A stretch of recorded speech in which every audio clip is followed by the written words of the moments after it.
We are Scratch. We are disciples of God, sent here to free your soul from your body, the infinite sea of electrons. Cowboy Bebop tackles cults with episode 23 Brain Scratch, or should I say session 23. We only have 3 more episodes to go before the entire series is concluded. And like a lot of Cowboy Bebop episodes, this is another filler episode that doesn't have to do with the main storyline, but most of them are like that. The last 2 episodes, they kind of throw in the entire storyline into those 2 episodes. And this has some very interesting visual effects. Seems like it's taken on the Heaven's Gate cult that was making the news in the 90s, when 39 of their members committed suicide in 1997, thinking that we're shedding their earthly bodies to board an alien spacecraft and ascend into the next level of existence.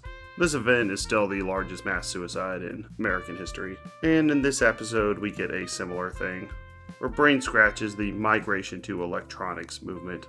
They advertise on college campuses, they advertise in the media, and they put these VR devices around your head that Jet actually gets a hold of before Ein bites him and tells him to stop using it, because eventually it starts shocking him and was going to turn him into a cult member as well.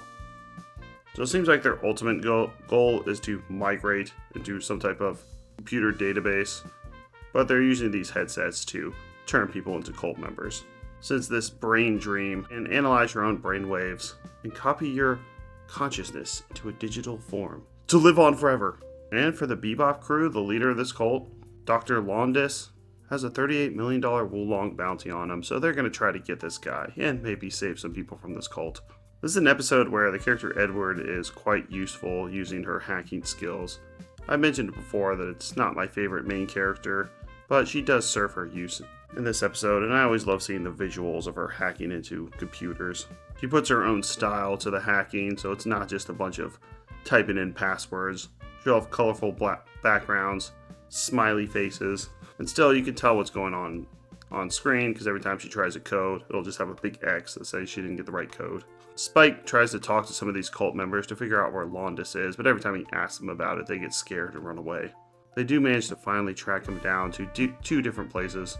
Spike goes to the place where Londis' physical body supposedly is, and Jet and Ed pretend to be father and daughter in order to get into this hospice, as they track down another location for Brain Scratch. While this episode is good, it's just missing something. Maybe it's missing a good antagonist. Maybe it's missing a bit of action. There's some funny parts where they constantly make the joke that Ed doesn't look like a girl. She looks like a boy, but this time she has to dress up like a girl, pretend to have Jet be her father, and convince the security guards that they need to go into this hospital to see one of their relatives.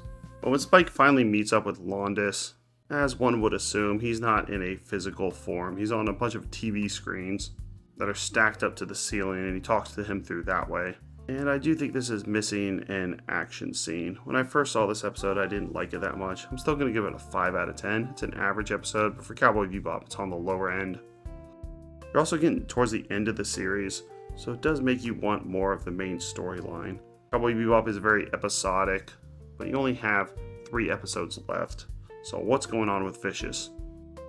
We last saw him in Jupiter Jazz Part 1 and 2, episode 12 and 13. I think if Brain Scratch was maybe episode 17 or 18, it would flow a little bit better, but this just seems like a somewhat needless episode. It deals with cult. It's a bit interesting. They use a lot of visual effects, but not too much action. Not the best antagonist. Since we learn Londis is really in the body of a 13-year-old boy who's a vegetable and was a previous hacker, so he loaded his subconscious and created this fake version of himself. A bit underwhelming. This episode also takes on televangelism, as it says here, with Peter Popoff, Jimmy Swaggart. And I do remember seeing the Peter Popoff commercials. He had the magical water that will cure you of anything. Well, he couldn't exactly say that it would cure you of anything. The way these people are able to sell these items is they never tell you that this miracle spring water will cure your cancer or help fix your broken leg, but they will have testimonials of people that will say it. So I, Peter Popoff, am not saying that it'll do it, but this person says that it does. I'm just platforming them and saying, look what they're saying. Yeah, that's the grift. If you're wondering why those people don't get sued. So next up is Hard Luck Woman.